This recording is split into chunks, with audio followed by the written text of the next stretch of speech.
Hola, buenas noches, buenas noches.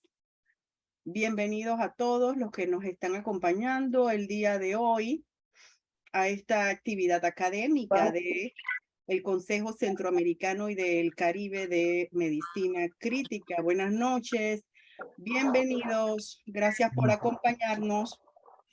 Vamos a esperar unos 5 minutitos para que las personas puedan pues ir entrando a la plataforma y acompañarnos el día de hoy, que vamos a estar conversando con el doctor Boris, colega de Costa Rica. Vamos a esperar unos 5 minutitos. Saludos a todos, saludos. La doctora Gloria Rodríguez de Puerto Rico nos acompaña la noche de hoy. Un momentico.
Saludos, doctor Jorge Hidalgo, presidente, uno de los presidentes fundadores de COSECATI, nos está también enviando saludos a todos los aquí presentes.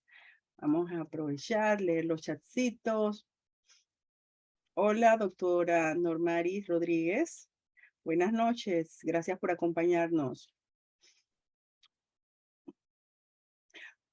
Bueno, pudiésemos aprovechar este par de momentos antes de introducir al doctor Boris.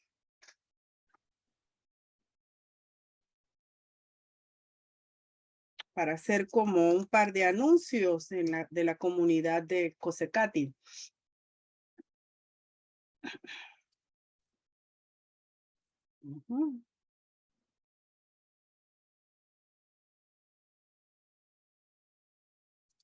Ok. Bueno, vamos primero que todo a agradecer a toda la comunidad de medicina crítica y nuevamente felicitar a todos por el Día de Medicina Crítica. Lo celebramos este domingo 22 de octubre. Invadiendo las redes sociales, Facebook, Instagram, LinkedIn, invadiendo las redes sociales en donde se le da el justo reconocimiento pues a los trabajadores de la medicina crítica en Centroamérica y el Caribe.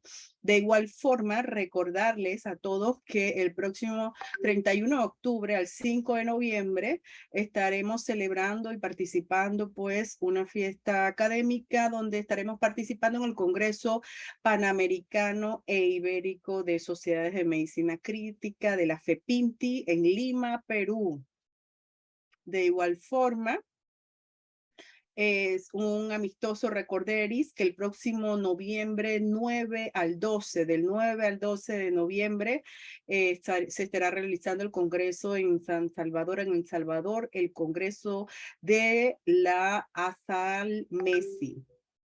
Y de igual forma, pues para que tengan en las notitas dependientes, pues recordarle a aquellos que tengan la oportunidad de participar en el próximo congreso, que también estará ofertando el grupo de medicina crítica de la Sociedad de Medicina Crítica de Nicaragua el 29 de noviembre. Saludos al doctor Noel Díaz, presidente de la Sociedad de El Salvador, ASAL-MESI, y por su activa siempre participación en el grupo de COSECATI. Bueno, sin más, por el momento, vamos a continuar dando saludos, pero sin más por el momento, pues vamos a empezar con el doctor Boris. Boris, buenas noches. Buenas noches a todos. Muchas gracias por acompañarnos para introducirlo. El doctor Boris de Gracia es un compatriota panameño, un gran amigo de la medicina crítica en Panamá. Y sobre todo en este tópico que nos va a conversar el día de hoy, que es el ECMO o circulación extracorpórea. Pero les comento que el doctor Boris vive en Costa Rica, se nos fue para Costa Rica, para la hermana Costa Rica, y allá ha tenido mucha experiencia, tienen un programa muy bonito, con mucha fortaleza en el tópico de ECMO o circulación extracorpórea en cuidados intensivos. Así que el día de hoy va a compartirnos el tema de cómo lo hago, el soporte vital extracorpóreo en el manejo del síndrome de estrés respiratorio del adulto y la experiencia que han tenido los colegas en Costa Rica, en COVID y más allá. El doctor gentilmente, Boris de Gracia, es intensivista y gentilmente nos va a ofrecer una presentación con diapositivas en donde nos va a compartir la experiencia de los colegas en Costa Rica. Sin más, Boris, le dejo la palabra. Bueno, gracias. Déjame ver, sí. Ok, la idea entonces es compartirle un poco de la experiencia en soporte extracorpóreo que llevamos y ahí se ve la presentación bien. Y hablarles un poco, pues, lo que llevamos de experiencia de soporte extracorpóreo y un poco de lo que fue la pandemia de COVID. Entonces, pues para empezar a hablar un poco de lo que es la experiencia, vamos a tratar como de dividirlos en tópicos. Primero vamos a hablar así, de una manera rápida, qué es el soporte extracorpóreo. Y luego vamos a hablar un poco de los inicios en Costa Rica y un poco de nuestros resultados. Entonces, soporte extracorpóreo, el ECMO, como todos lo saben, es pues las iniciales de la membrana de oxigenación extracorpórea y básicamente está indicado en 3 situaciones extremas, refractarias, una en donde sustituimos pues la función pulmonar, que la función pulmonar la sustituimos básicamente con ECMO venovenoso. Otra que es sustituir la función cardíaca en shock cardiogénico, que la configuración que usamos es VA. Y el otro que probablemente es el extremo más grande que existe en soporte extracorpóreo, que es el paciente en parada cardíaca, que es el ECPR. Teniendo en cuenta que la manera de sustituir esa función cardíaca o pulmonar básicamente está dado por la cantidad de sangre que logremos extraer del paciente. Si ustedes ven la cánula que se ve de tipo celeste, es la que colocamos para extraer sangre del paciente, y la cánula de rojo, pues básicamente para el retorno de la sangre que nosotros logramos sacar en el paciente. El soporte extracorpóreo, lo que vamos a hacer es con esas cánulas tratar de sacar gran cantidad de sangre para a un final sustituir lo que sería básicamente la función pulmonar o lo que sería la función cardíaca. Y lo que hacemos es básicamente oxigenar y decarboxilar el paciente en esos extremos. Entonces, teniendo en consideración eso, pues sabemos que eso es a grosso modo lo que se realiza cuando yo realizo cuando realizo soporte corpóreo. Entonces, vamos a entrar a hablar un poquito de los inicios en Costa Rica, y esto van a ver al final que es sumamente importante porque todo programa que inicia es importante que sepa estos números. Costa Rica, más o menos, nuestra población es alrededor de 5 millones. Este es nuestro hospital. Pues básicamente está dividido como en 3 o 4 secciones grandes. Una que es la sección quirúrgica. Nosotros estamos en esta porción de aquí, en el último piso, que básicamente con la pandemia de COVID se nos otorgó ese último piso. Tenemos 14 camas y en algún momento llegamos a ver en el 6º piso casi que 60 camas. Todas eran de pacientes críticos. El soporte extracorpóreo, pues de la mano de la extracorpórea Life Support, inició en agosto del 2014, la membresía en realidad la tenemos a partir del 2015. Y si ustedes ven ahí en los registros de soporte extracorpóreo, pues ahí nosotros aparecemos. Es importante acordarse que cuando se va a realizar todo lo que es soporte extracorpóreo, es un equipo multidisciplinario, no es una sola persona, no es un intensivista. Tiene que contar con intensivistas, perfusionistas, cirujanos cardiotorácicos y contar con otras posibilidades como son imágenes médicas, hemodinamia o broncoscopía. Porque una vez que se inicia el camino de soporte extracorpóreo, lo que sí sabemos y estamos claros es que van a venir complicaciones de mano. Muy importante también el crecimiento en sí como grupo. Si ustedes ven, pues en nuestro centro, pues tenemos influencia mucho, sobre todo de la vertiente europea, en donde pues el grupo ha salido sobre todo en la Pitié, que de hecho en Panamá hace poco tuvimos la oportunidad de compartir con ellos. Y lo que quiero tocarles aquí es las recomendaciones internacionales. Estas son las recomendaciones internacionales para soporte extracorpóreo desde el punto de vista pulmonar, ¿verdad? Desde el punto de vista pulmonar, y ustedes lo pueden revisar, se recomienda que debe ser un centro cada 2 o 3 millones de habitantes. ¿Por qué? Porque las dos cosas que cambian la mortalidad en soporte extracorpóreo, uno, es escoger bien el paciente, y dos, que sean centros de experiencia. Y el centro de experiencia va muy de la mano de la cantidad de casos que hacen por año. Se supone que un centro de experiencia debería ser 20, 25 casos por año. Y se sabe que estadísticamente hablando, tener de 20 a 25 casos por año disminuye la mortalidad. Esa es la posición en cuanto a lo que es soporte pulmonar. La posición en lo que es soporte cardíaco, vean que también recomienda que debe ser en centros de alto volumen y que debe tener la capacidad tanto de formas avanzadas como el trasplante cardíaco, dispositivos de asistencia ventricular, y vean que empiezan a mencionar la posibilidad de ECMO portátil. Eso fue lo que se trató de hacer inicialmente aquí en Costa Rica, pues donde teníamos un solo centro y lo que se hacía era que se recibía de la periferia. Eso es un poco de nuestros inicios. En cuanto a la evolución, pues vean que el soporte extracorpóreo va de la mano con el crecimiento intrahospitalario. Esos son básicamente los números que tenemos nosotros. Si ustedes ven, para el 2003 hacía cirugía cardíaca, para el 2007 se empezaron a hacer los trasplantes cardíacos, ahorita llevamos, bueno, básicamente 50. Para el 2013 crece con trasplante pulmonar y muy de la mano va el soporte extracorpóreo y el crecimiento en dispositivos de asistencia ventricular y otros tipos de patología, que a medida que va creciendo el programa de soporte extracorpóreo, pues se va abriendo camino a eso. En total, nosotros llevamos 220 casos. Lo que más llevamos es veno-venoso, que llevamos 150 casos, que obviamente creció con la pandemia de COVID. Llevamos 55 casos de veno arterial y 15 casos de ICPR. Luego les voy a mostrar un poco de la estadística.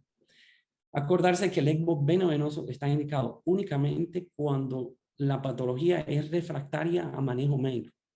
Y manejo médico, lo que estamos hablando es que probablemente nosotros tenemos que haber pasado por todas las opciones. Tener ajustado nuestro PIB, saber que estamos cumpliendo las estrategias de protección alveolar, saber que ya utilizamos parálisis neuromuscular, saber que ya utilizamos la posición prono, y probablemente todo centro que tenga capacidad de soporte extracorpóreo debería estar informado, sobre todo cuando el índice esté por debajo de 150. Ahí van a ver los criterios que utilizamos durante el EOLIA, porque ese es un punto de vista interesante, y aquí les traigo un ejemplo de lo que ocurre una vez que se activa el soporte extracorpóreo. La mayoría de los videos que tenemos son casos, la mayoría, el total de los videos que tenemos son casos que tuvimos en el hospital, y pues para compartirles un poco de la experiencia. Este fue un paciente que nos llamaron, como ustedes pueden ver, pues básicamente la canulación se hace con técnica ultrasonográfica, se hace de manera secuencial. Usualmente las veno-venosas las hacemos entre dos intensivistas, veno-arterial, si incluimos a los cirujanos cardiovasculares. Ahora estamos haciendo un poco más de percutáneo.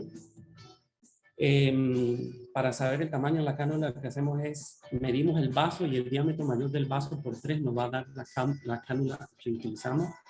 Se hace con dilatación secuencial. El kit que utilizamos nosotros tiene una serie de dilatadores que nos permite pues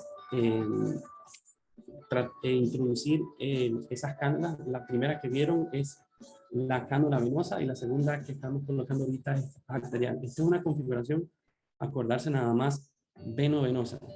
Entonces, el grupo inicialmente son 2 intensivistas los que hacen las canulaciones para veno-venoso, y de la mano es la perfusionista, que es esa que ven al fondo.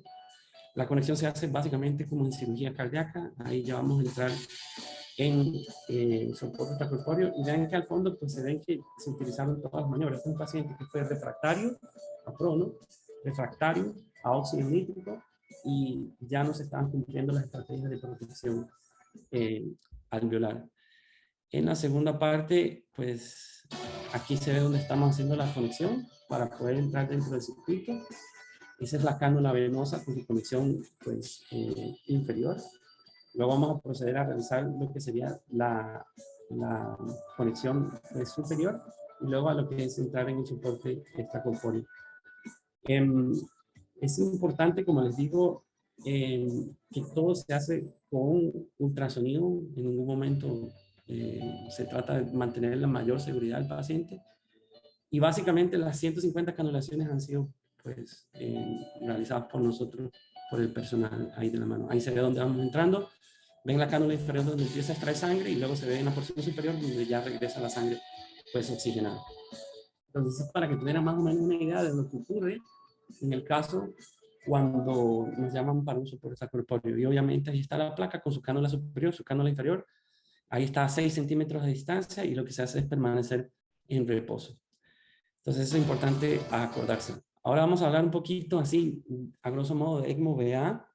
Que ECMO-VA, ustedes ven que las indicaciones cada vez son más, pero aquí lo importante sobre todo es que debemos contar con la característica de reversibilidad. Este fue un paciente también que nos llegó a la unidad. Este paciente de 41 años, que ingresó con dolor torácico, cambios en el ST, y si ven entró en franca tormenta eléctrica, con franco shock cardiogénico, 41 años, con gran potencial de reversibilidad. Vean que ahí ya estamos en ECMO y obviamente está en tormenta eléctrica. Es muy importante en ECMO-VA mantener la apertura de la válvula aórtica. Ahí se ve donde pues, desfibrilamos al paciente, se logra apertura de la válvula aórtica. Y importante acordarse que eso va de la mano de diagnóstico. Logramos hacer la biopsia miocárdica, fue con miocarditis, sabíamos que iba a recuperar. Y vean cómo cada día va recuperando su pulsatilidad, y por imágenes ecocardiográficas, vean, del inicio a como lo vieron, al 6º día cómo va mejorando paulatinamente, y al 8º día, pues ya básicamente es un corazón normal. Con ciertos criterios que utilizamos, como lo es la S mitral y el VTI, pues este paciente nos permitió salir de soporte extracorpóreo. Eso nada más como para tocarles por encima, para que tuvieran una idea de lo que se hace en cuanto a lo que es VA, y esto es ECPR, que es el extremo un poco más difícil, por eso es que solo llevamos 15 pacientes. ECPR no hacemos fuera del ambiente extrahospitalario, solo lo hacemos en el ambiente intrahospitalario. Y de hecho ustedes van a ver que las estadísticas internacionales, pues hasta en los mejores centros, la sobrevida pues es una cosa que hay que considerar, porque de todo el soporte extracorpóreo, este es el más difícil. Y es el más difícil por esto, porque se hace en parada cardíaca. De nada vale que yo considere soporte extracorpóreo en este paciente, por ejemplo, ahí lo pueden ver, si no me aseguro que esté dando compresiones efectivas, y 2, no me aseguro que neurológicamente el paciente está adecuadamente resucitado. Entonces, después ven ahí, este es un dispositivo de Lucas dando masaje, y esto es lo que ocurre durante el procedimiento. Vean que tiene Lucas, hay abordajes con eco transesofágico, y los cirujanos cardiovasculares pues haciendo la canulación a nivel de lo que sería la extremidad inferior. Entonces, por eso este grupo en específico quizás es el más difícil.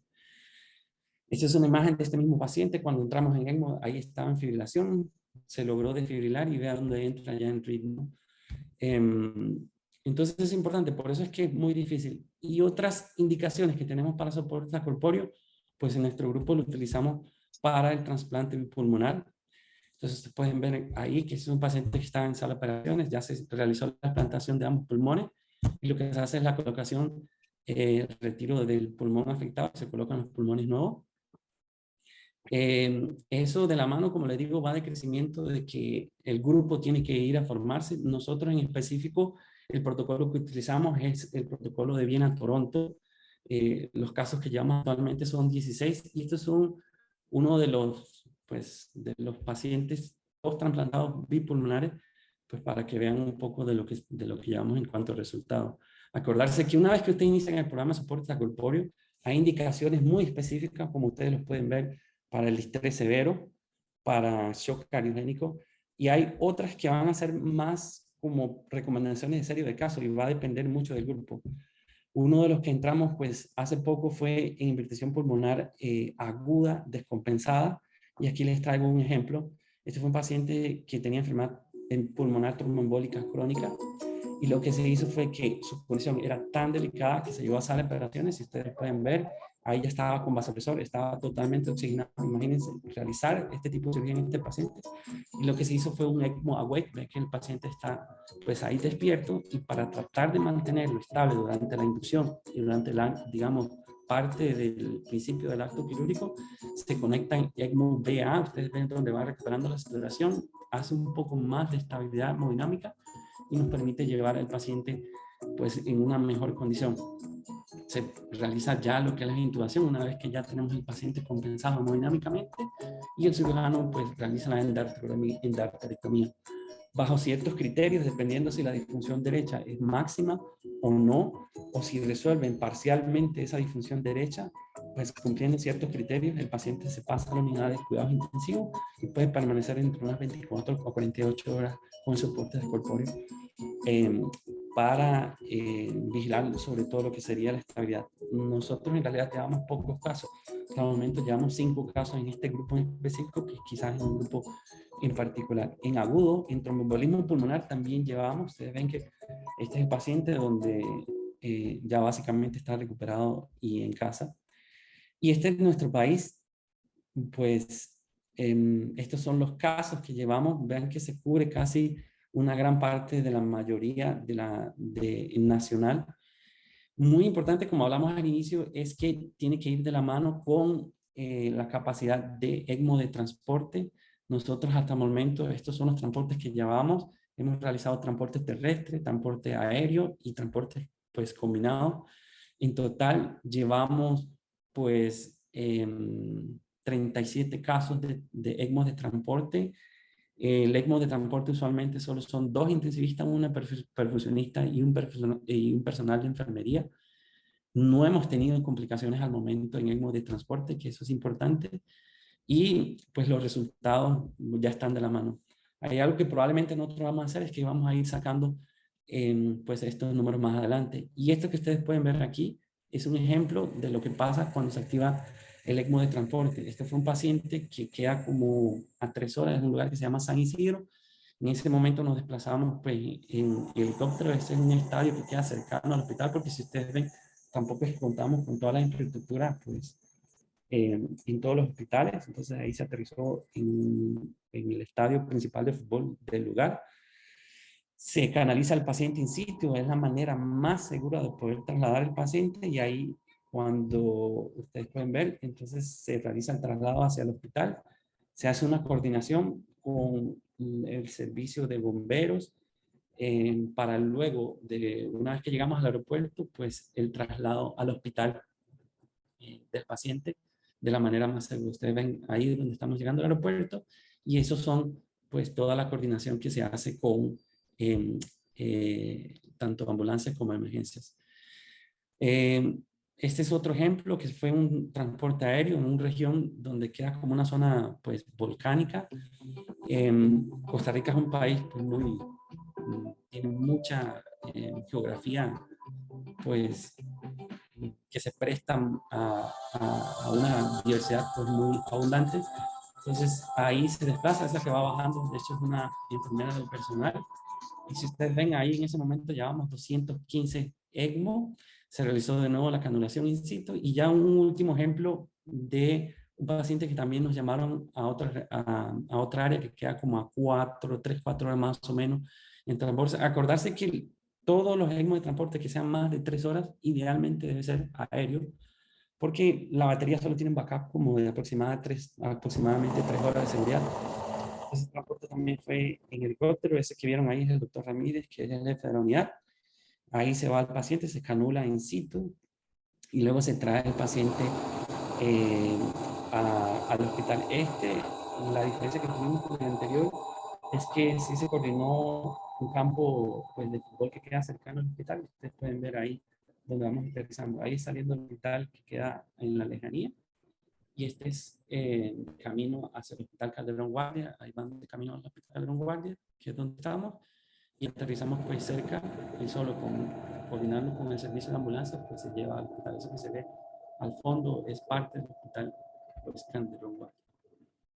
Y obviamente, pues también para mí importante era hablarle un poquito de los resultados pre-pandemia y por qué nosotros pensamos en el soporte extracorpóreo en pandemia. Estos son nuestros resultados pre-pandemia. ¿Se acuerdan que al inicio hablamos que lo importante es tener un centro para llegar a la cantidad suficiente de volumen? Si ustedes pueden ver, cuando nosotros iniciamos en el 2014 solo tuvimos 3 ECMO. Los 3 ECMO que colocamos fueron veno-venosos. Para el 2015 fuimos ampliando, 16. Y ustedes pueden ver que la sobrevida es muy variable porque depende. Veno-venoso, probablemente vamos a tener más buenos números, veno-arterial, dependiendo si tenemos puerta de salida. Y CPR, un grupo difícil, pero lo hemos intentado en el grupo pacífico. Vean, por eso es que el 2017 también nos cambió un poco ahí la mortalidad. Para el 2018, 27 casos. Para el 2019, 28 casos. Fuimos aumentando nuestra cantidad de pacientes. Y el 2020, solo pongo 9, porque de ahí en adelante lo que iniciamos es con la pandemia de COVID. Y estos fueron nuestros resultados pre-COVID. Para nosotros, el 82% de los pacientes que colocamos en veno-venoso nos salían adelante. En VA, 56%, y en ICPR solo el 21%. Si ustedes van a las estadísticas de la ELSO, para VA anda alrededor del 50%, o sea, no andamos tan mal. Para ICPR, el mejor de los centros tiene un 30%, tampoco andamos tan mal, pero es por particular ese grupo en específico. Y los resultados, pues van de la mano del crecimiento del grupo. Considerando esto y que pues nuestros números eran no tan malos, vean que probablemente estamos haciendo las cosas bien porque inclusive recibimos un premio en el 2007, que el premio de hecho nos lo entregó el mismo doctor Bartlett. Esto fue en Ámsterdam. Y pues es un reconocimiento por el resultado y los números que llevamos hasta el momento en la unidad. Entonces ahí se ve, de hecho, el doctor Bartlett, que todos sabemos que es probablemente uno de los principales pioneros en todo lo que es el soporte extracorpóreo. Y pues por eso es que si ustedes ven y nos buscan en la unidad, somos el centro 431 y tiene de hecho una connotación diferente por el premio que nos otorgaron en ese entonces. Por eso fue que decidimos entonces ingresar en todo lo que fue la pandemia. No fue una idea antojadiza, sino que viendo los resultados que teníamos, pues pensamos que ese era el, que en la pandemia, cumpliendo ciertos requisitos, quizás sí podríamos entrar a pensar en soporte extracorpóreo en algunos pacientes. Y pues nos cae la pandemia. Si ustedes se acuerdan, Costa Rica inicialmente, por eso es que ustedes ven que la primera ola, en realidad no tuvimos casi nada, fuimos un modelo internacional en donde casi que no tuvimos pacientes hospitalizados. La ola que nos empezó a golpear realmente fue la tercera ola. Eso quiere decir que tuvimos la primera y la segunda ola, pues para prepararnos. Todas estas son fotos reales. Lo que pasa es que tengo cierto fanatismo por las fotos, pero son reales. Y pues nos permitió crecer, nos permitió prepararnos como grupo porque sabíamos que lo que íbamos a enfrentar probablemente era una situación extrema, difícil. Y lo que sí teníamos claro era que si íbamos a brindar soporte extracorpóreo, no podíamos dejar de brindar el manejo usual de medicina crítica en el resto de pacientes. Y probablemente lo cumplimos, porque estos fueron los números que tuvimos en COVID. Desde septiembre de 2020 a marzo de 2022 tuvimos 3.250 ingresos en la unidad donde trabajamos. De esos fueron ECMO. 2.430. No, esos fueron, digamos, ingresos 2.432 en CAP. De esos 818 en ventilación mecánica asistida. De esos de ventilación mecánica siempre se agotaban las opciones, utilizábamos Prono, pero lo único es que sí teníamos una mortalidad de esos pacientes en ventilación mecánica que andaba alrededor del 50%. Y obviamente lo que nosotros queríamos era tener una mortalidad un poco menor. Entonces, viendo lo que ocurría a nivel internacional, pues sabíamos que el soporte extracorpóreo inicialmente no era una terapia que debíamos apresurar porque teníamos un gran número de pacientes que deberíamos de tratar. Y vean que la unidad, pues nosotros en específico seguimos viendo COVID y seguimos realizando pues lo que hacemos, que inclusive durante la pandemia logramos realizar trasplantes, se realizaron 15 trasplantes en realidad. Y empiezan a aparecer los primeros resultados, pero lo llamativo de los primeros resultados, que esta gráfica creo que todo el mundo la tiene, era la relación de hospitalizados y pacientes pues que no tenían una sobrevida. Si ustedes ven, la diferencia que tiene el ECMO COVID versus el ECMO no COVID es que las duraciones son más prolongadas y que la mortalidad suele ser un poco más alta con respecto al convencional. Entonces empezamos a analizar qué era la mejor evidencia que existía hasta el momento para nosotros poder considerar ese grupo que era refractario a ventilación mecánica convencional, cuál es el grupo que más se beneficiaría con soporte extracorpóreo. Y todos sabemos que los dos estudios que más peso han tenido probablemente en soporte extracorpóreo y que tienden a favorecer un poco más el soporte extracorpóreo fue el CISAR y el EOLIA. El CISAR y el EOLIA, el último sobre todo el EOLIA, todos sabemos que fue un estudio negativo, positivo. Negativo porque los resultados, pues lo que nos dijeron era que cuando se comparaban ambos grupos de ventilación mecánica convencional versus ECMO no había gran diferencia, pero el grupo que estaba en ventilación mecánica convencional y que iba a fallecer, porque ya estaba en ventilación convencional y era fallida, ese grupo, que fue el famoso grupo crossover que ellos hicieron, sí se cambiaba la mortalidad. Y es por eso que nosotros utilizamos los criterios de Leolia durante la pandemia de COVID. Y los criterios de Leolia eran, una vez que ya se habían agotado todas las opciones, ya íbamos por índice respiratorio por debajo de 150, ya habíamos utilizado sedación, analgesia, parálisis neuromuscular, sesiones de prono, óxido nítrico, dependiendo de si nos alcanzaba o no, y el paciente tenía por más de 6 horas un índice respiratorio de menos 80 o por más de 3 horas un índice respiratorio de menos 50, ahí se levantaba la alerta de... O el otro criterio que utilizábamos es el criterio por CO2, y era que si el paciente, a pesar de esto, tenía más de 6 horas y tenía un pH de menos de 125 y una PaCO2 60, consideramos inmediatamente el soporte extracorpóreo en esta paciente. Y así empiezan a aparecer nuestros primeros casos de soporte extracorpóreo. Los primeros casos de soporte extracorpóreo eran realmente difíciles porque las canulaciones eran fuera del contexto usual que teníamos, porque éramos toda la cubierta, no sabíamos a qué nos enfrentábamos, ese temor de entrar y pues los cuartos nosotros en específico tienen presión negativa, pero digamos era un poco más difícil las canulaciones porque prácticamente no se lograba ver nada. Y ahí empiezan a aparecer entonces nuestros primeros pacientes. Nuestra capacidad máxima inicial eran 4 ECMO. Entonces sabíamos que teníamos que escoger bien los pacientes, pero obviamente con ese volumen de pacientes que teníamos, ustedes pueden ver que nos saturamos y llegamos a tener pues nuestras 4 dispositivos ocupados. Lo que se hizo fue que se pidieron en otros hospitales que habían dispositivos y se pidieron como manera de préstamo para nosotros utilizarlo. Y esta es la distribución por edad. Vean que básicamente consideramos que nuestra mediana edad andaba alrededor de 55. Tuvimos algunos pacientes mayores, sobre todo cuando la ola cayó, y eran pacientes que eran totalmente, no tenían difusión de órganos, y eran pacientes que eran productivos. Pero nuestro gran número, vean que fueron pacientes relativamente jóvenes, que se utilizó ventilación mecánica convencional y que no respondieron. Y este fue nuestro recorrido en pacientes en ECMO. En total, colocamos, esta gráfica tengo que cambiarla porque ya tenemos 74 pacientes en ECMO COVID. Y este fue nuestro recorrido inicial. Hicimos traslado de todos, básicamente de todos los hospitales. Ese se era el centro como el segundo centro ahí como de más volumen en pacientes COVID. Hicimos transportes aéreos para búsqueda de pacientes con lipocemias refractarias. Ese es un sitio alejado que estaba a 3 horas.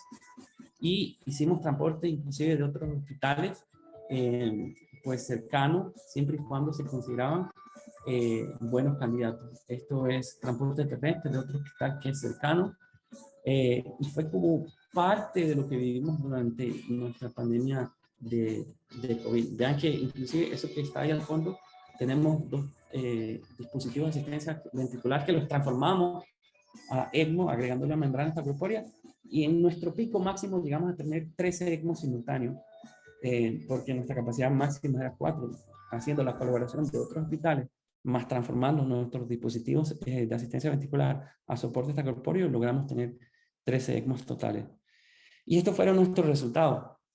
Nuestra sobrevida en ECMO y COVID fue alrededor de un 51%. Y aquí les traigo para que ustedes vean, este es probablemente uno de los estudios más grandes que existen en la península ibérica. Veas que ellos, el 56.4% de sus pacientes fueron decanulados exitosamente y el 50% egresado vivo.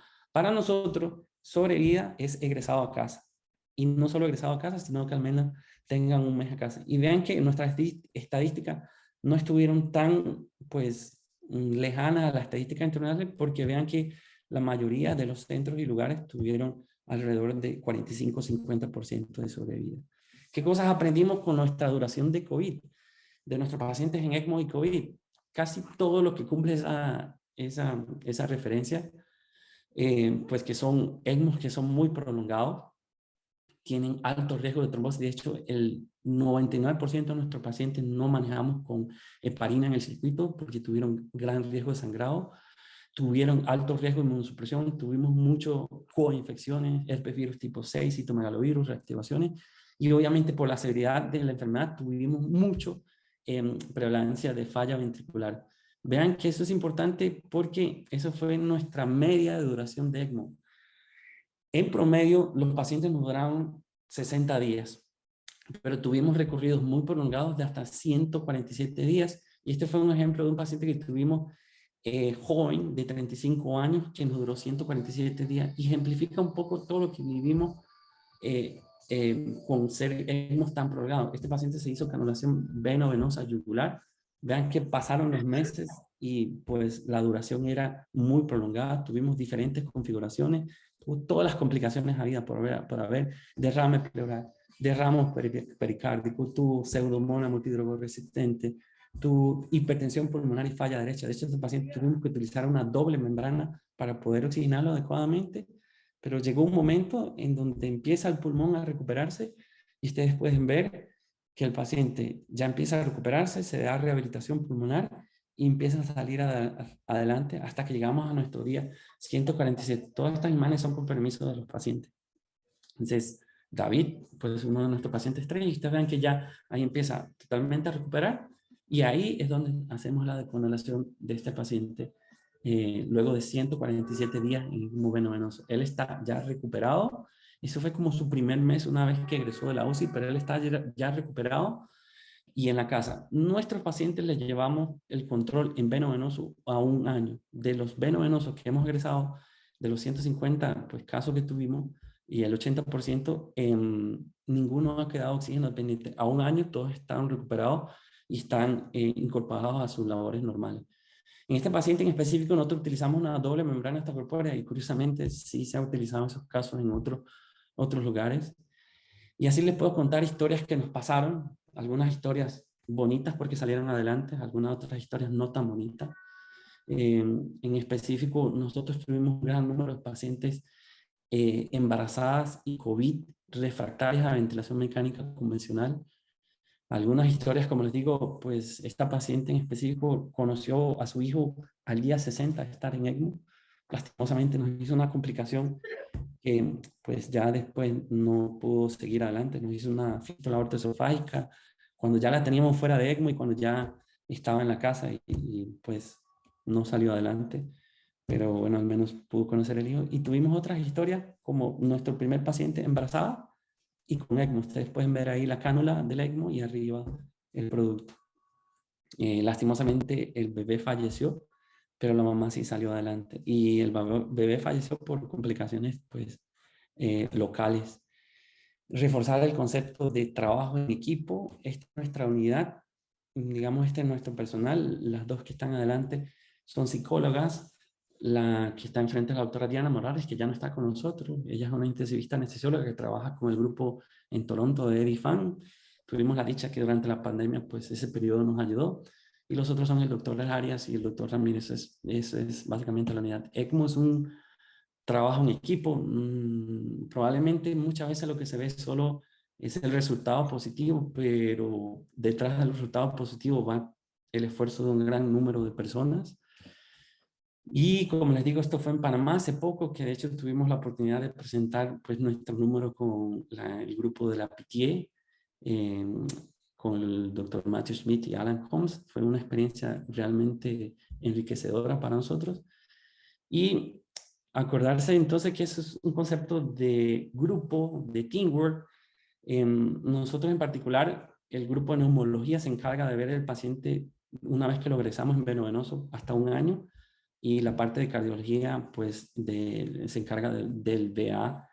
Probablemente esos números los vamos a sacar más adelante. Durante toda la pandemia pues pasamos realmente ocupados.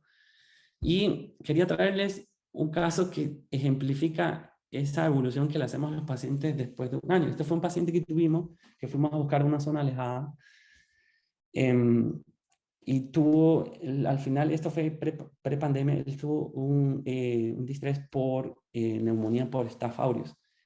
Lo interesante de este es que pues la gran mayoría se hacen, es un muchacho joven, se hizo amigo de nosotros, y él llegó a la unidad como al 6º mes de estar ya en la casa.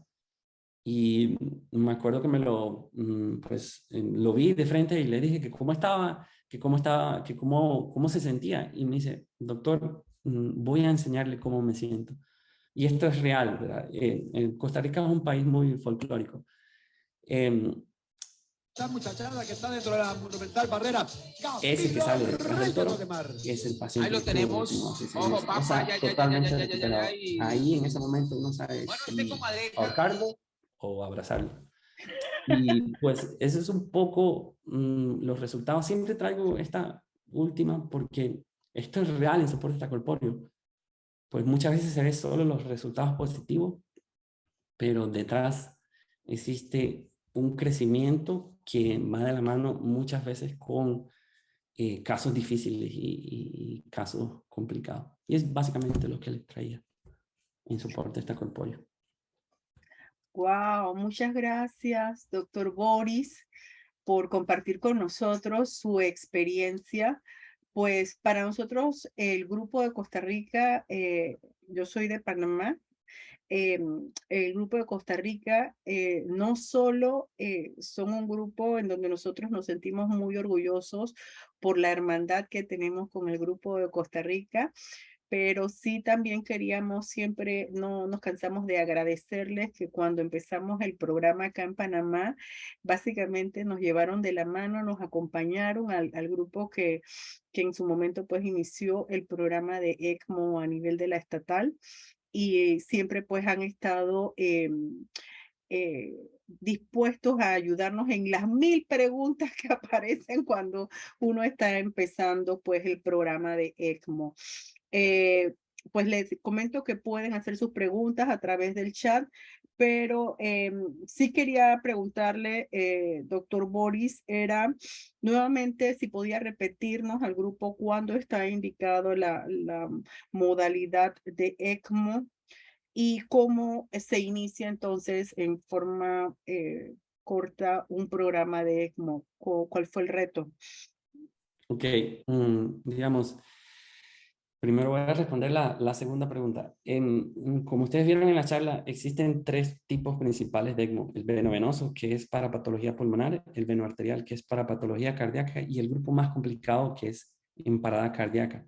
Probablemente, si vamos a iniciar un programa, el mejor grupo que nos va a dar número y que nos va a dar experiencia es el venovenoso, porque es el menos complicado. Si ustedes lo vieron, pues te pueden tener un paciente por periodos más prolongados que en VA. Y pues importante en soporte extracorpóreo es que las cosas que hacen cambio en la mortalidad no es el dispositivo, porque el dispositivo al final lo que hace, lo único que hace es sustituir un órgano para darle tiempo que se recupere, sino que el cambio en la mortalidad lo hace la identificación temprana del paciente, considerar temprano el soporte extracorpóreo, que para el caso de ECMO venovenoso, vean que con índice respiratorio de 150, ya al menos el centro debería estar enterado. Nosotros los criterios que utilizamos fueron los criterios de Leolia, pero eso es cuando el índice respiratorio está por debajo de 100, no logramos estrategias de protección pulmonar y el paciente ha tenido un franco deterioro de su condición de fonda, una vez utilizado ya PRON, una vez utilizado óxido nítrico. Entonces, considerarlo temprano para BA también temprano, pero la gran desventaja es que si ustedes inician un programa en BA, tienen que tener puertas de salida, porque eso es como una regla de tercio. Un tercio se van a recuperar, un tercio no van a salir a pesar de lo que hagan, y un tercio va a terminar en dispositivo de asistencia ventricular o trasplante. Entonces, por eso es importante tener las tres consideraciones. Vean que para venoso la gran mayoría se va a recuperar. Y el ICPR, que es pues otro extremo que probablemente solo si el programa estuviera pues consolidado se puede hacer. Como les digo, y si lo van a considerar, lo más pues recomendado es hacerlo en el ambiente intrahospitalario. Extrahospitalario no se recomienda. Ujú. Ok, bueno, a nivel personal sí tengo un par de preguntas, Boris. Nosotros, hay varias preguntas. Nosotros acá en Panamá, la experiencia que tiene el grupo es básicamente de ECMO veno-venoso y recientemente pues un caso de ECMO veno-arterial. El veno venoso también nos dio la oportunidad de comprender la dinámica de grupo al momento de estar expuestos al veno arterial, que la verdad que le fue muy bien. Pero sí teníamos una pregunta porque tuvimos dos pacientes, uno estando en ECMO, tuvo 35 días en ECMO venoso, pero estando en ECMO, en las máquinas tienen las burbujitas, el código burbuja. Entonces, porque a ver, hay unas máquinas que cuando pasa una burbujita, la máquina se detiene. Este paciente hizo paro cardíaco estando en ECMO. Y esto ya es una pregunta de carácter filosófica porque el segundo paciente fue un paciente que le hacen recirculación vascular, revascularización en salón de operaciones, y estando en salón de operaciones el paciente también hace paro en salón de operaciones. Los cardiovasculares les dejan las cánulas puestas y el intensivo estaba ahí mismo, se trasladan al paciente a cuidados intensivos y nosotros pues le iniciamos el ECMO. Y nosotros la pregunta filosófica es si eso es ECMO CPR o no es ECMO CPR, no se vale porque ya estaba en ECMO. Sí. Digamos, la característica del ECPR es que es transparo, o sea, el paciente se cuenta sin actividad eléctrica y se realiza ahí. Probablemente el paciente que tuvieron en sala, digamos que sería como un prototipo de ECPR porque fue abordaje ahí inmediatamente. El segundo paciente que tuvieron es la transformación porque una vez que tú tienes el paciente en veno arterial, pues si se le va la pulsatilidad, lo único que se hace es mantener una media para mantener el flujo de los órganos, cerebro y todo lo demás. En veno venoso, si el paciente te hace paro, tienes que hacer la transformación a VV y agregarle la rama arterial para poder compensar esa función cardíaca que ya se fue. Entonces, digamos que el protocolo ahí es, si hay una parada en veno venoso, agregar una cánula arterial para poder entrar en veno arterial. Y eso por definición es ECMO CPR, que es lo que estuvimos filosofando. No, no, digamos que sería un ECMO convencional. Obviamente, si lo hacen transparo, es CPR hasta que se muestre lo contrario. Pero si es un paciente que ya recuperaron, pues digamos que esos serían dos prototipos para que ya tengan dos. Ok, otra pregunta era, bueno, sí, nosotros hemos tenido experiencia con, esto sí es una pregunta más técnica, porque hemos tenido, gracias a Dios en Panamá, experiencia con buenos equipos. El primer equipo fue el equipo de Cariogel, que es de la casa de Maquet.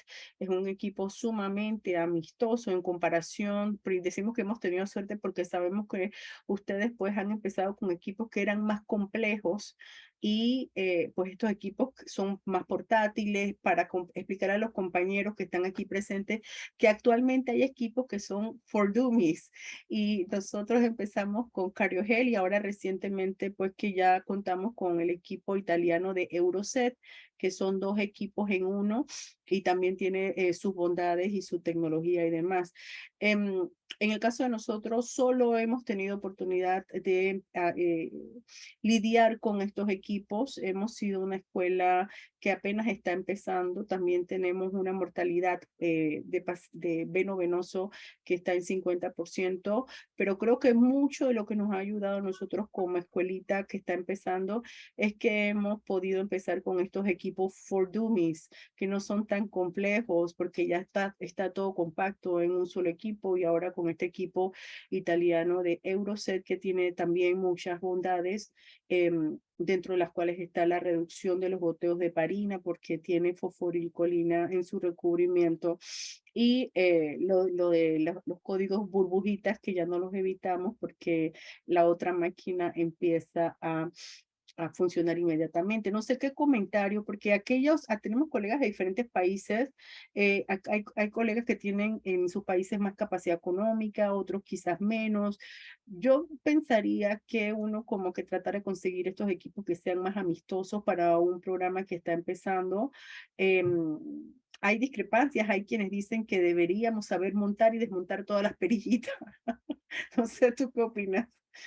Sí, digamos, en nuestro caso, en nuestra unidad, pues nosotros los equipos con los que contamos son Sorin y Maquette.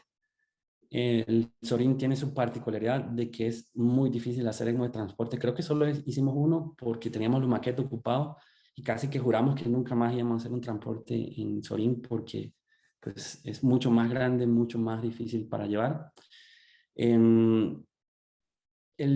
Probablemente el dispositivo pues, más amigable que nos permite ver ahorita presiones para nosotros es el Maquette.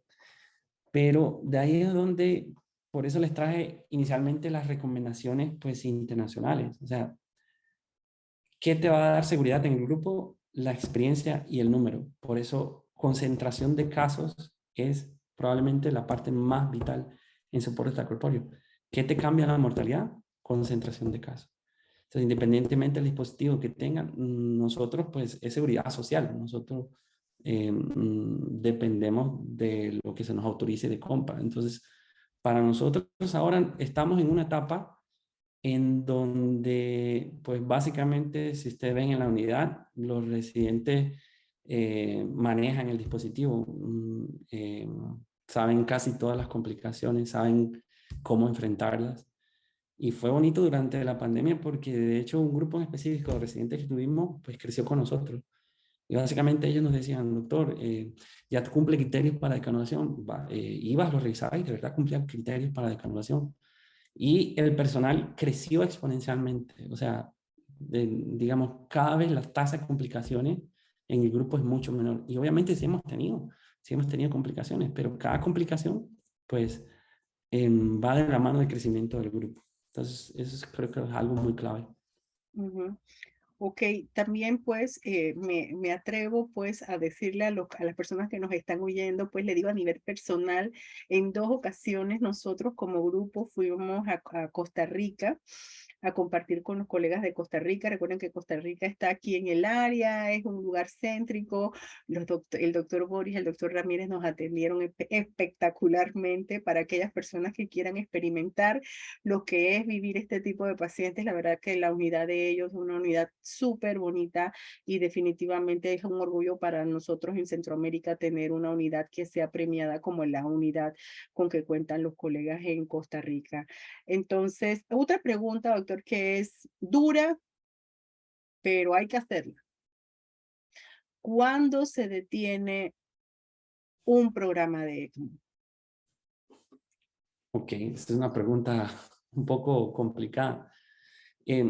Digamos, por eso es importante que pues, los centros tengan su inclusión dentro de lo que es la extracorporeal life support, porque básicamente todos los números que tenemos nosotros, si ustedes los pueden ver, están accesibles y es solo meterse a la página de la extracorporeal life support, centro 431 y están todos los resultados. El cuándo detener va a ir de la mano de la mortalidad, obviamente.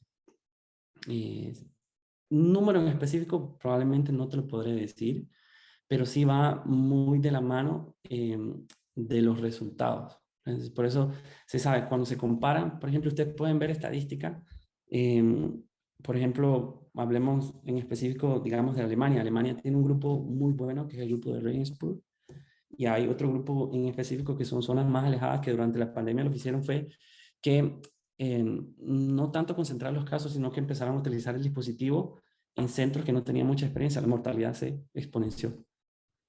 Entonces, De hecho, si ustedes ven en la gráfica que les mostré al inicio, hay un sitio que es como Asia, creo que tiene en COVID la mortalidad de 73%. Es una mortalidad muy alta.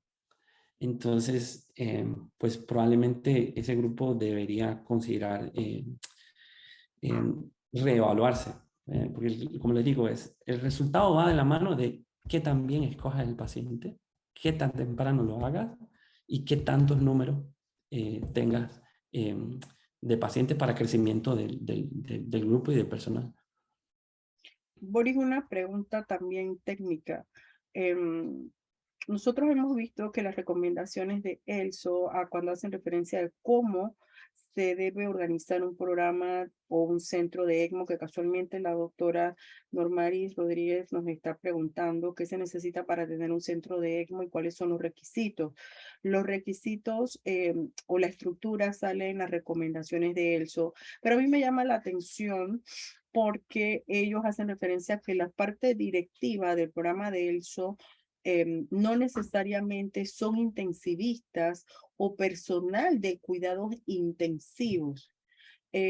La preocupación que tendríamos con respecto a eso es que si tenemos líderes que no son intensivistas atendiendo pacientes en cuidados intensivos y no tienen la competencia y la visión integral de la atención del paciente de cuidados intensivos, eso comprometa los resultados del grupo. Sí, correcto. Pues sí, o sea, cada grupo en específico tiene pues sus diferencias así. Por ejemplo, hay grupos en específico que tienen anestesiólogos que hicieron la parte de perfusión y que se dedican a ver pacientes en soporte extracorpóreo. Pero ese es un grupo que se formó así. Cada vez incorporan, inclusive esos grupos que se formaron así como anestesiólogos y perfusionistas, incorporan intensivistas. Por ejemplo, el grupo de la Fundación Cardiovascular en Colombia.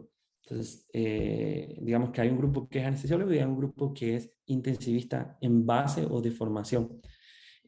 Probablemente va a depender mucho del grupo, pero las recomendaciones pues debería ser de manejo en cuidados intensivos o con personal que esté capacitado para manejo dentro de unidad de cuidados intensivos. Porque Porque, desde el punto de vista legal, por lo menos nosotros acá en Panamá, para eso están las competencias de cuidados intensivos. Entonces, la pregunta técnica es, personas ajenas al cuidados intensivos sin competencia integral en cuidados intensivos, atendiendo pacientes y tomando decisiones en cuidados intensivos. Entonces, es una pregunta hasta que desde el punto de vista legal no es, pero va en contra la visión de, o no coincide con la visión de la ELSO, pero a nivel de Panamá, pues lo que regenta es las competencias del Consejo Técnico. sí, sí, sí, como te digo, va a depender mucho del lugar. Digamos, acá en Costa Rica pues se maneja básicamente solo en unidad de cuidados intensivos. Y ahorita es básicamente en solo seguridad social. Es el único lugar que hace soporte extracorpóreo. No, sí, llama la atención que en otros países son anestesiólogos Ah, atendiendo sin competencias en intensivo, atendiendo pacientes de intensivo. Eso es como una pregunta administrativa. Nos manda saludos el doctor Leonardo Chacón de Amicor. También nos manda saludos la doctora Cándida Enríquez, presidenta de CD MECU. Pues no sé si tienen más preguntas, los que están participando por redes sociales, estamos en Facebook, en Instagram Live y también aquí en el webinar. No sé si tienen alguna pregunta para los colegas. A ver, saludos, nos siguen enviando más saludos de Centroamérica y del Caribe. Otra pregunta, dos preguntas más, me acabo de acordar. En ese paciente que le colocaron la doble membrana, allí ese sería un paciente que si que pudiese ser aplicado ese catéter que le llaman el catéter, el TIPVEN o un catéter que se coloca en la arteria pulmonar en caso de que sí Rapa. ajá, si tuvieran ese catéter, ¿se hubiese podido utilizar ese catéter? Correcto, sí, esa es de hecho una muy buena opción. Inclusive para cuando, por ejemplo, para asistencia ventricular, probablemente no invasivo, el RAPA O sea, para asistencia derecha es la mejor opción. Porque, ¿Qué? digamos, cuando tú vas a considerar asistencia ventricular, tienes que definir si vas a asistir solo el izquierdo o si vas a asistir solo el derecho. Ujú. Entonces, si asistes el izquierdo, pues si el derecho va a aguantar, y si asistes el derecho, si el izquierdo va a aguantar. Entonces, hay condiciones en donde la depresión de la función es biventricular a pesar de estar en ECMO. Entonces, tienes que asistir el izquierdo y asistir el derecho, pero por técnica quirúrgica, sí se sabe que los BVAT, o los dispositivos de asistencia biventricular, no tienen tan buenos resultados. Entonces, en cor pulmonar agudo, en hipertensión pulmonar, probablemente el RAPA o ese dispositivo es una muy buena opción. Nosotros creemos que vamos a tener, porque no tenemos esa cánula, creemos que pues, vamos a tener pronto, porque es una muy buena opción, sobre todo cuando tienen cor pulmonar agudo, como ese paciente que nos hizo cor pulmonar agudo e hipoxemia refractaria. Ok, ok. Me preguntan por acá por WhatsApp, ¿qué es ECMO Impela? ECMO Impela es, digamos, en el caso, entonces, ECMO Impela se utiliza sobre todo en shock cardiogénico, ¿verdad?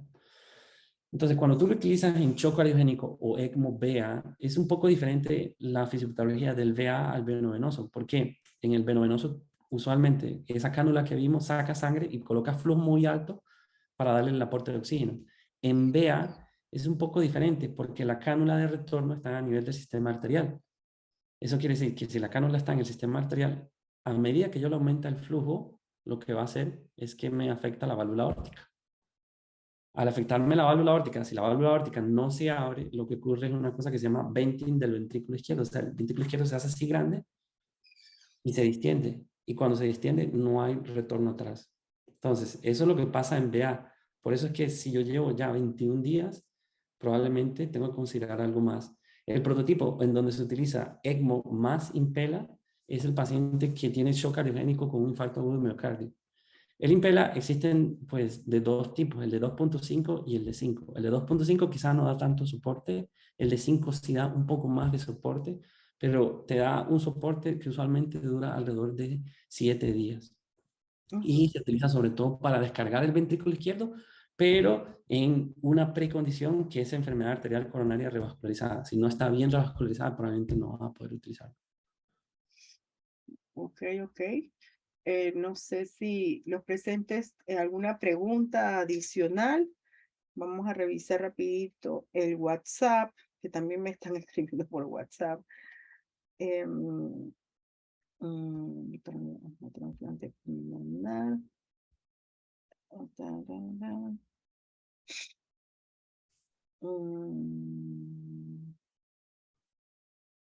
Cánula. Voy. Ajá, ya esto lo comentamos. Ok, bueno, le agradecemos al doctor Boris. Yo creo que ya hemos respondido la mayoría de las preguntas. Me llama la atención que me las han mandado bastante por WhatsApp. La mayoría de las preguntas las hemos respondido. Le agradecemos a todos los presentes y de igual forma le agradecemos entonces al doctor Boris por acompañarnos la noche de hoy y compartir la maravillosa experiencia que han tenido los hermanos de Costa Rica. Les recuerdo pues a todos nuevamente que el próximo Cómo lo hago es el día 29 de noviembre y el país pues que va a estar compartiéndonos sus experiencias es Nicaragua, ¿ok? Y de igual forma recuerden que del 31 al 6 de noviembre nos vamos a ver entonces en la reunión de la Federación Panamericana Ibérica de Medicina Crítica con los colegas de Lima, Perú. Entonces, sin más, nuevamente, doctor Boris, muchas gracias, buenas noches y gracias por acompañarnos el día de hoy. De igual forma a todos los aquí presentes y saludos a todos, saludos al doctor Rodrigo, a Maya, saludos a Viviana Torres, doctora Gloria Rodríguez, Normaris Rodríguez, excelente doctor, muchas gracias y buenas noches y nos vemos entonces en el próximo ¿Cómo lo hago? Del Consejo Centroamericano y el Caribe de Terapia Intensiva. Gracias doctor.